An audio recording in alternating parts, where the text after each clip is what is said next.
Hello and welcome. I'm delighted to have you join us for this conversation about hybrid work and how to build successful hybrid organization. Hybrid work has moved from being a quick fix during the pandemic to becoming a long-term strategic priority. Yet many leaders struggle with the key question: when should we meet in person and when can we work remotely just as effectively? I'm academic program leader at the GEO Executive Education School of Business Economics and Law at the University of Gothenburg. Today we explore this important topic together with two researchers and experts on hybrid work. Jessica Norlander joining us from Canada. It's early morning in Canada now, and she's Chief Operating Officer at Vox Pops Labs and PhD candidate in information systems, with extensive experience leading hybrid remote first organizations worldwide. Alexandre Asitiani, Associate Professor in Information System, joining us from the Department of Applied IT at Lindholmen Science Park. His research provides valuable insights into the opportunities and challenges of remote and hybrid work. We're recording these sessions via Teams, bringing together perspectives from Sweden and Canada. We'll discuss how leaders can use evidence-based research and experience to design hybrid strategies that are flexible, productive, and sustainable. Alexander, from your research, when do you see that physical presence in the office really makes a difference? Thank you, Joachim. It's an interesting question. So I have done the research for quite a while, actually, from before the COVID, comparing the different types of organizations that have a different intensity of the remote work.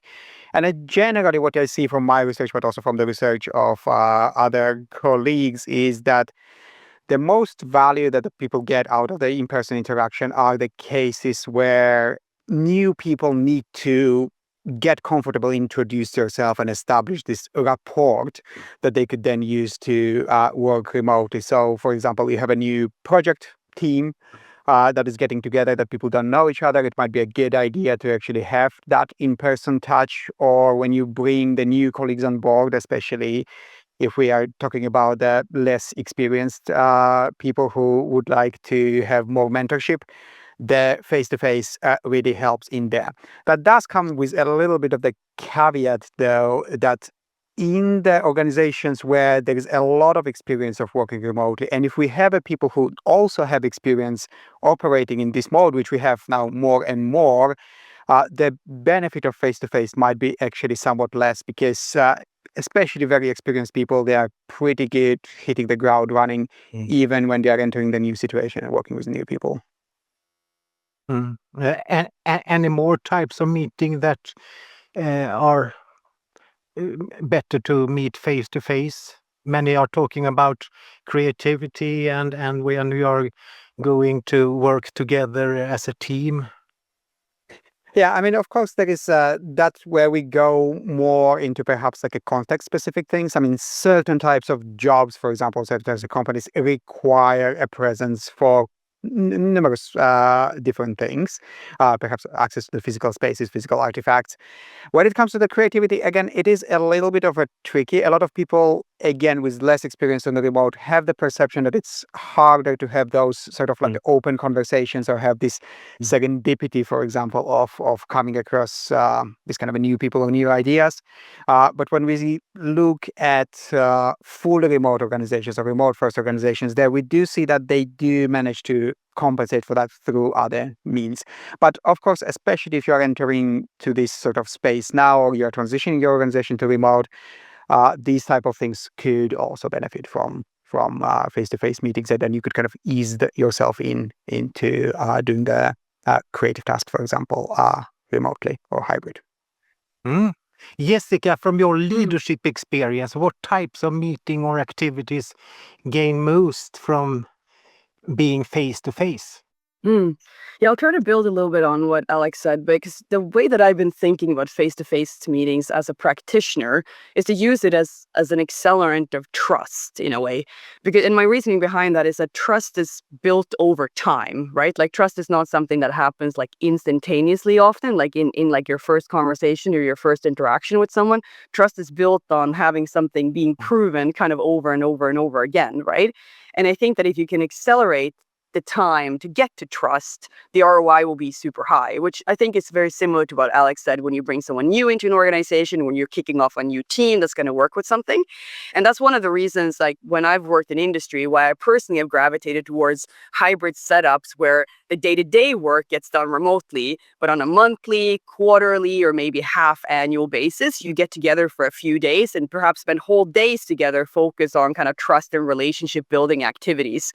And I think maybe we'll come back to this a little bit later in the conversation, but I think that even these companies that we perceive to be remote first, many of them have some type of in-person component, right? But they don't see the need necessarily for that to be, getting the day-to-day work done, which often can, have higher productivity if it's done remote. But I'm sure we'll dig into some of the questions around productivity and things like that later. Do you have any experience regarding remote work and if you're a salesperson and have to meet customers selling Well, I think products? like sales is an interesting aspect for sure, because like many salespeople almost never were in the office, even when there was an office, right? Because they were always offsite. So I think that in some industries, and I think that this is interesting with the whole conversation about remote work, because in some global companies, for example, you might have gone to an office, but just be on Zoom calls with with colleagues that are sitting in another office. I think the same is true for salespeople, even in the time when you were perceived to be in the office full time. These salespeople were on the road constantly and were never really in the office in the first place, right? So I think that there are some elements of this kind of remote hybrid conversation that just needs to get a little bit more nuanced, because I think that when you try to simplify it too much, I think that that's when people, often employees in these organizations, feels that it get a bit tone deaf. Because as you said, if you're a salesperson that were always on the road anyway, and now you have a 5-day return to office mandate, what does that even mean if you're a person who's constantly on the road? So I think we need to bring some more nuance into this conversation. Yes, and you have led fully distributed teams. When do you find remote work creates the most value for employees and Hmm. organizations? Yeah. In my experience, like organizations that are what I would call well managed, which, Mm. what I mean by that is that they have a clear strategy, they're managed by outputs, not like hours spent at your desk. They attract employees with high level of drive and commitment, like those types of things. They get an enormous amount of value from letting those people choose to work from where they are the most productive. Mm. And for some people, that's working from home. For some people, that's like working from the road. If you're a salesperson, you might be very productive in your job to like constantly being out seeing customers. And for some people, that's coming to an office, right?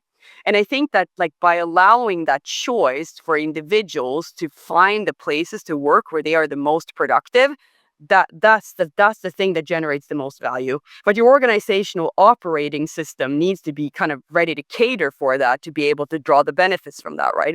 And then of course there are many organizations where not everyone's job is a good candidate for distributed work, right? There's some people who have jobs that needs to be done in proximity to like physical assets or artifacts or production lines and things like that. And now you have a situation where, maybe some people in that company have a good fit and some people might have a poor fit. And, this course that we're building, I will spend a lot of time twisting and turning this concept of having organizations where might have some roles that are good candidates who are working remotely and some roles that are not. So that this is a really interesting problem. Mm. Alexander, what does science say about productivity and focus when people work remotely? Yeah, well, a lot of people like to talk about productivity when it comes to the Mm. remote and hybrid work. It's very much on many people's minds, and I mean, just relating to what Jessica was just saying, of course, it's a little bit depends on like what type of job you're doing.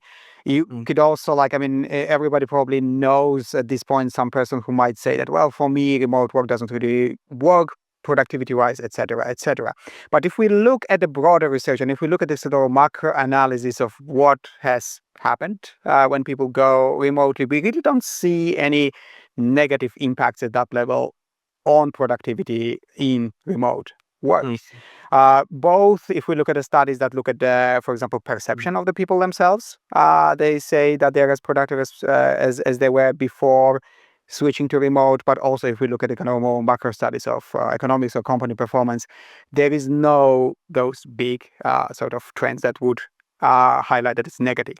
It's not necessarily inclusive because there is also sometimes there is a perception that the remote work would bring just enormous productivity increases. We do not really see that either. Some people improve, some people don't.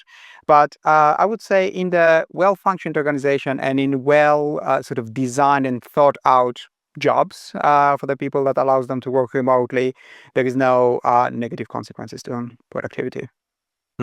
But there are many conflicting opinions about remote versus hybrid work. What does the latest research say about productivity, collaboration, and well-being? Yeah. And I mean, when we bring also this sort of a comparison, especially, and we bring the hybrid work into this, things get a little bit more complicated, because if we look at majority of the workplaces, whether they label themselves as such or not, they are hybrid to a certain degree. And where complexity goes is like we have a million different types of hybrid workplaces. So, I mean, you could have something where certain people work from home 1 day a week, versus we could have a hybrid places that are completely flexible, where, you know, unknown amount of people come to office at unknown times of the day. And of course, when you start comparing those, it's very difficult. So that's why here, like, I would not trust sort of anecdotal evidence of, you know, your colleague from other company reporting that hybrid work works or doesn't work for them. But yeah, and science-wise, it's also like when we look at the studies, there are studies about the productivity about these purely or largely remote workplaces, and we see what I just said, not that much effect on the remote work. It's much more difficult to have those kind of studies on scale on the hybrid organizations, just because it's very difficult to find and make sure that you're comparing apples to apples. So we need to be very careful when we talk about hybrid organization of what is it that we actually have and what sort of productivity problems we have, because that's another thing. If you are managing a hybrid organization, I think, and you see that there are some legitimate productivity problems, so it's not just your perception, but you see it in the results, I think you need to ask yourself, or perhaps try to diagnose a little bit of like what the core of the problem is. It's usually not just as easy as, oh, it's just because we are hybrid. Jessica, how do you do your experience as CEO align with or challenge the research findings? I think it's interesting what Alex said. Like, one thing I think, Alex, that also research has indicated, as far as I've read, is that in some cases, the organization doesn't have a productivity problem, but there's a perception at the managerial level that productivity has gone down, even in cases where it hasn't. And I think that this is a really interesting aspect that you know, to dig into, because like if productivity hasn't gone down, but managers perceive that the productivity have gone down, like what is your problem then? Right. And I think that this is actually one of the, you know, what Alex is saying is aligning pretty well with my experience. And like, it's actually one of the reasons to why I decided to come back into academia after, you know, over 2 decades in industry, because I think I want to contribute to making this research that happens in this space more practically applicable. And I think a first way of doing that is make sure that define what we're talking about when we're talking about remote and hybrid, because, you know, all of these remote by design companies that I have ever worked in or been associated with are about giving people choices where they work, you know, when many of them have offices, right? And the majority of them get together in person at some cadence. You can maybe call it monthly hybrid or quarterly hybrid or something like that. What they don't have is like an in-office mandate or requirement for like certain days per week. And I think that when we're comparing what's happening on that, like this hybrid side, like companies comes in so many shapes and forms. And it's not enough to just say, as Alex says, that we're comparing companies that are hybrid. We need to get much more nuanced than that in order to be able to tell what's working, what's not working. And I think that the research that Alex and I are doing are starting to get closer to the core of like what matters to success in the real world. But are there any more myths? What are the most common myths or mistakes leaders still make when trying to lead hybrid teams? Well, I mean, there are many that can be named. I would touch maybe on a couple of major ones that I have seen in the research, at least experiences. I mean, one is about productivity, that there is very often this kind of a gap between the perceptions and the reality on the ground, between the productivity. And oftentimes managers might be perceiving that just because they don't see the action with their own eyes, it is not happening. And very often that action is hidden when we are distributed and we don't maybe talk to each other as much as we used to. And another, which sort of related to that, is that we often hear about that you cannot have proper organizational culture when you're working remotely. And I think the root of the problem is also the same, where managers might be perceiving just because they don't really see those interactions, because they don't see this culture might be built in the chat rooms or in sort of like the Zoom calls that they are not on, that they perceive that you cannot have a culture. But that, could sound plausible on the surface, but if you start thinking about it, is that, I mean, wherever people are interacting, the culture is built. And whether that culture is good or not, that's a separate question. And I think organizations should take a lot more effort into actually building healthy organizational cultures. But those are kind of like on the meat of that not seeing culture or not seeing productivity doesn't mean that it is happening. It actually does happen, and you need to track it. Yeah, I want to build on that actually, because I think that the core of this issue is that just because like leaders don't see evidence of something doesn't mean it isn't happening, right? And I think that this difference with having like a partly kind of digital office is that if you don't have a well-designed, I don't know, I like to call it kind of an operating system, that things can happen that the leaders just doesn't see, right? So if you have a leader that says, the culture has gotten worse since we went hybrid, it might be that they simply don't have visibility of the culture anymore and therefore thinks it's disappeared, even when it's like alive and well. And I think that this is why we see so much friction in these return to office mandates, when leaders are saying we need to come back to the office because we've lost our culture. And for employees, they're like, but the culture is here. Like I'm living it every day. Like, what are you even talking about? But in the digital world, you can have this concept of like these siloed conversations that for the people that are in it, that like the culture is there, we're loving it, it's like going so well. But if you're not in that conversation, you can't overhear it, you can't spot it, you can't see it.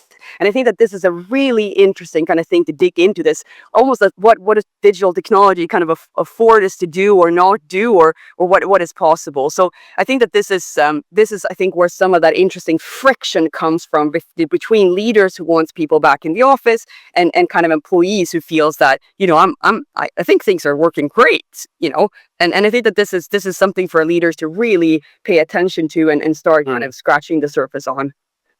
From your perspective, what are the cultural pitfalls leaders need to avoid?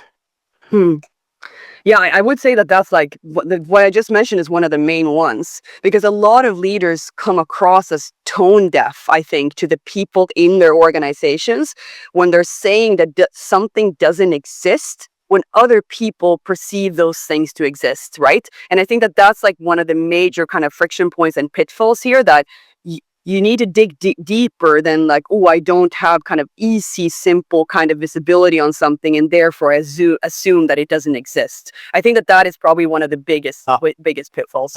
Well, many leaders have very strong feelings and assumptions about hybrid work. But from your studies, what leadership assumptions simply don't hold up in the data?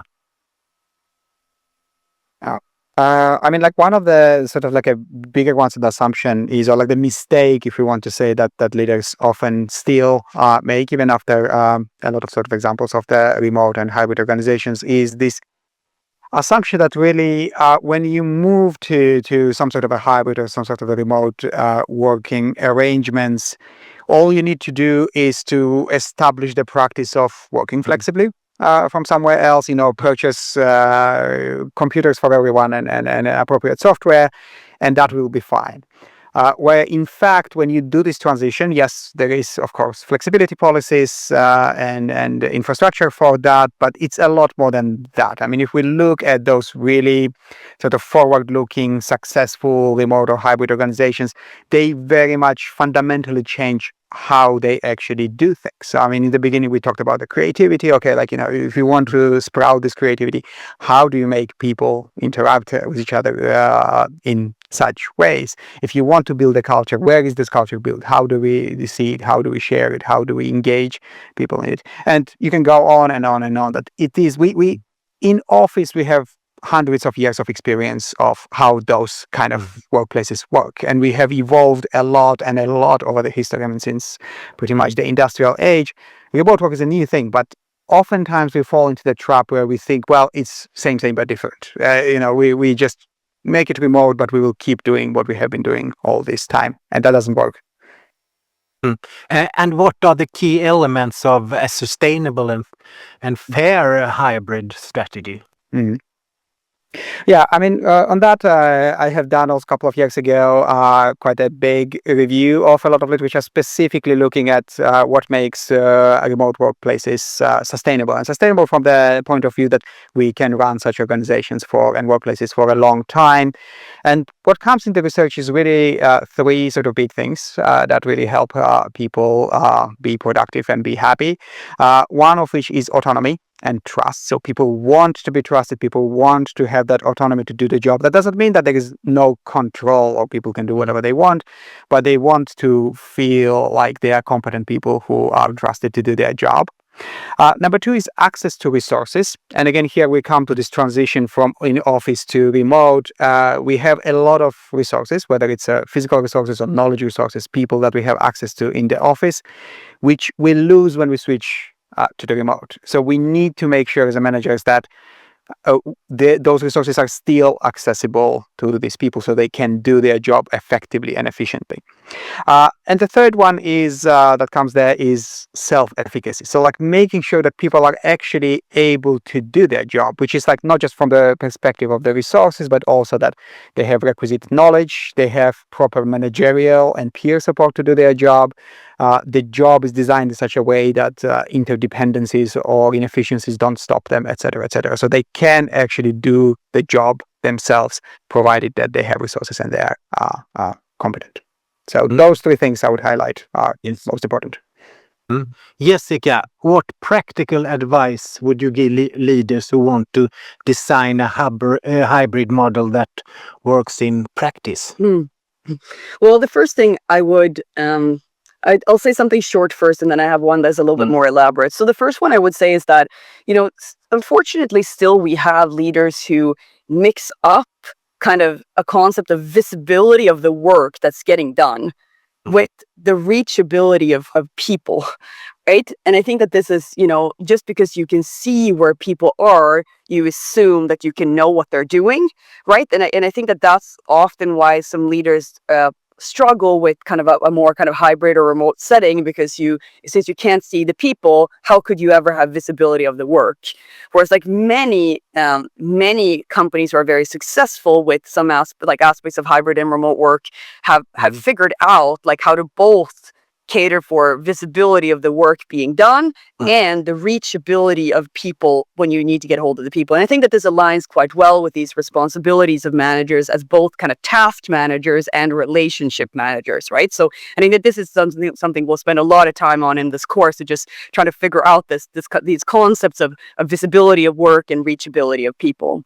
And if I would take that into my next point, I think that if you're going to have a hybrid work strategy to any extent, or almost I would say if you are a global company today, where people are just simply sitting in different offices, but doing all their collaboration virtually, right? They are interacting with each other in a digital office, right? And which is kind of the same, in order to be really successful that way, it's like very similar things, in my opinion, that you need if you're going to be successful with some aspects of kind of hybrid and remote work.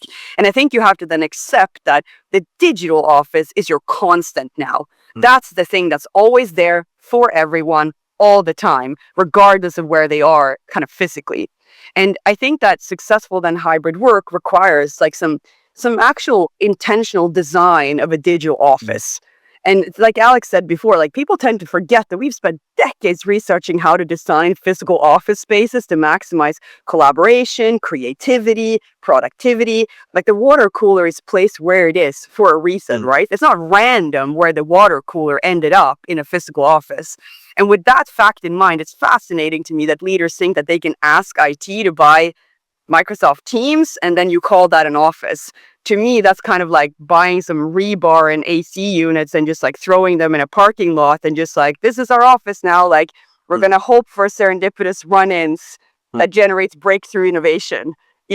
Like, so I think you need to, I would start by looking at your digital office design and the practices and routines and ceremonies that needs to be put in place there for that to function as an office environment. Like, for example, those things I mentioned before. How do we get visibility on work? How do we ensure reachability of people? How do new people learn about our culture in this digital office and so on? Yes, thank you. Looking ahead, what skills and mindset will leaders need to succeed in a hybrid world? Perhaps I could start with a more general science view on this, and Jessica could follow up with a more practical inputs. What we see a lot in the research on the leadership is that, like, I mean, the quality or kind of productivity and again well-being of the teams of the companies really rests a lot on this, what they call kind of the leader-employee or leader-subordinate relationships. And because a lot of the managerial job is that relationship building, is that support and socializing and communicating with people. Now, when we move remotely, how we communicate and how we build those relationships changes actually quite a bit. Again, we are humans good at face-to-face personal interaction. Online spaces are not necessarily natural for us. So we really need to learn those skills. And I think for managers going forward, this will be a big challenge, how to effectively actually build those relationships, effectively communicate in the new setting, which again, could be fully remote, could be hybrid of different sorts. And yeah, that will be the challenge and that will be the skill that we'll need. Do you have anything to add? Yeah, maybe I'll just give a concrete example of that, actually, just like very briefly. I think I heard someone say in this like old world of leadership, good leaders were known for talking and listening. And in remote and hybrid work, they need to probably excel at writing and reading, which I think is a very, very, very interesting thing to think about. And the best leaders that I see in these environments are extremely good at expressing their strategy and the direction and build relationship like through through the means of communications that are more available to you in this digital environment, right? And so I think that's something that's really interesting to dig into, and I think it's a pretty cool way to think about it. But I think if you're struggling with this as a leader, I think there's plenty of learning and plenty of kind of content out there for to access, and not the least in this course that we're building. So, if you could give executives one single takeaway for leading hybrid organization, what would it be? You want to start, Alex? I can start. I mean, from my side, it would really be trust your people and nurture them. If you cannot trust your people, your problems are much bigger than anything remote or hybrid. Yeah, that's really good advice. I think maybe if I'd like take on it from like a slightly different way, I would say think digital first. Because like this is now your constant, right? So both in the way that you build your operating system for like how do we do things around here, they need to kind of be designed for a digital environment. And then also how you express or exert your leadership needs to be kind of a thought from a digital first perspective. So think digital first. That would be my single piece of advice. Thank you so much, Alexander and Jessica, for sharing your insights and experience, and thank you for watching. If you want to deep dive into these topics, join us at GU Executive Education's 2-day programs, Hybrid Work, Building Successful Hybrid Organization. And then it's not digital first. We are going to meet in real life away from keyboard. And why should executives meet us for 2 days? at Handelshögskolan, the School of Business Economics and Law at Gothenburg University. Yeah, maybe I'll give 2 reasons, and then Alex can let me know if there's something that you missed. I think that this will be a unique program, and it's merged between academia and kind of practice. I think that Alex and I are really trying to develop knowledge that benefits practitioners, of course, still with like making academic contributions. So I think it will probably be one of the more real life kind of applicable programs within this space that you could find in the world. I think the other aspect is that we'll try to focus on 2 parts of the leader's responsibility, where one is like develop themselves as a leader, right? Like, how are you a leader in this world?